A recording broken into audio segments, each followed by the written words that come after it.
Well, what's up guys, Everything Apple Pro here, and Apple has announced the new iPhone SE, breathing life into the 4-inch smaller iPhone market. So before you buy it, there are 20 things I want you guys to know. Some bad, some good, and some facts that might certainly come in handy when purchasing this device or even considering it. And there's certainly a lot that Apple hasn't shared with us in the event, so this video, my purpose was to fill you in on all that information. So first off, no 3D Touch. The flagship killer feature of the iPhone 6s will not be making its way over to the iPhone SE. And you'll notice in the duration of this video, all of the corners that Apple's been cutting in order to keep the price on this thing low. So it's been confirmed, Apple has officially said this thing is titled Special Edition. Funny they didn't mention it in their actual event. There really isn't much that's changed on the shell. We expected a full redesign, but at least Apple got rid of the FCC labels. You'll notice it looks a lot cleaner now without those things just jutting out. Instead of the silver screen print that's easily scratchable on the 5S,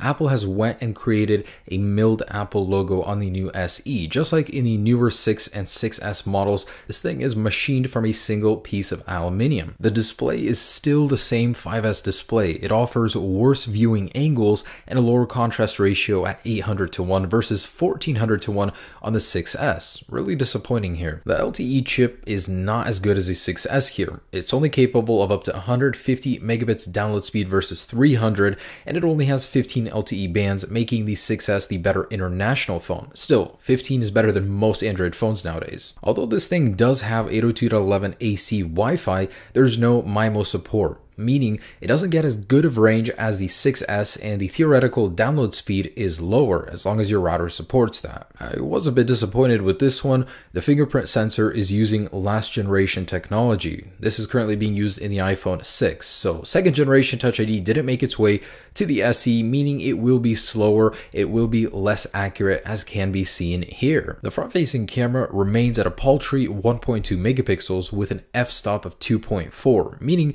this thing is really going to do poor in low light conditions. A bit disappointed here. And there is no barometer, so this is the one sensor that's missing that the 6S and other phones do have. This thing basically is responsible for altitude and sensing the change in atmospheric pressure, so a lot of health applications use that. And surprisingly, Apple didn't cheap out on the internals when it comes to power. 2 gigabytes of RAM has been confirmed as by these leaked benchmarks from Antutu and Geekbench as well, and even another one. So 2 gigabytes of RAM for sure.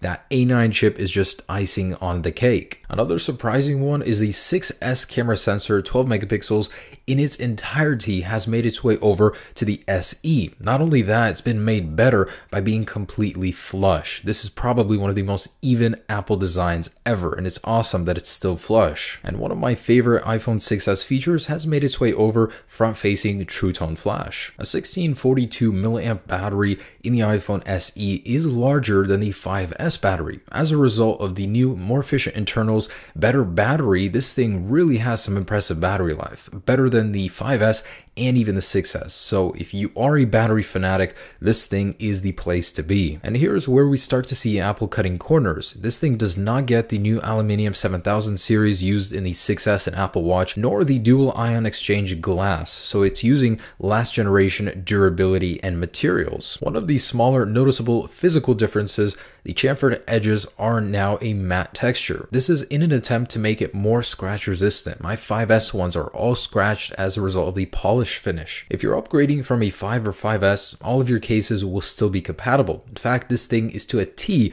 the exact same measurements as the 5S. It's using the same shell. In the case that you were part of the iPhone upgrade program and wanted to go from a 6S to this thing is not part of that program, so you will not be able to do that. Instead, you can trade up towards it and pay installments after, but no upgrade program. It's interesting that this thing is the cheapest in the USA, not in developing markets at what it's aimed towards. This thing will come with iOS 9.3 as its very first firmware, so night shift, all those great new features will be compatible. Now I say this in the best way possible. This thing is old yet new. It's got the 6S internals stuffed inside of it. The most important things we care about, such as power, battery life, and camera, all share the exact same thing as the 6S, and that's what matters. All those little things I discussed, they will matter more and less to different people, but the three basics are there.